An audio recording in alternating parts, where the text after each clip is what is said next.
সেটা আমরা দেখছি। সুতরাং আজকে ইফতার মাহফিল থেকে আমরা আমাদের প্রবাসী ভাইদের জন্য দোয়া করি, তারা যেন এই যুদ্ধ অবস্থা তারা যেন সুস্থ থাকে।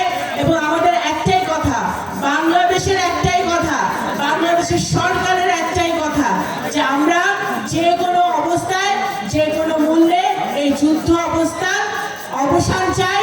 আমরা এই সমস্যা, এই বৈশ্বিক সমস্যার একটাই সমাধান, সেটা হচ্ছে কূটনীতি, ডিপ্লোমেসি এবং আলোচনার মাধ্যমে এই সমস্যা সমাধান করতে হবে। যে যুদ্ধ অবস্থা বিরাজ করছে, সেই যুদ্ধ অবস্থায় কোনো দেশের কোনো মানুষের ক্ষতি ছাড়া কোনো উপকার হওয়ার না। সুতরাং এই অবস্থা থেকে যেন আমরা তাড়াতাড়ি নিস্তার পাই, সেটাই আমি দোয়া করছি ইনশাল্লাহ আমরা সকলে মিলে।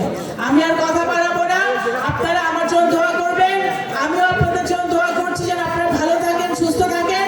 এবং যে কোনো সমস্যা হলে, কোনো বিপদে পড়লে আপনারা আগে যেরকম আমাকে যোগাযোগ করেছেন, এখন আরো বেশি করে যোগাযোগ করবেন, যাতে আমি আপনাদের কোনো উপকারে আসতে পারি। ঠিক আছে?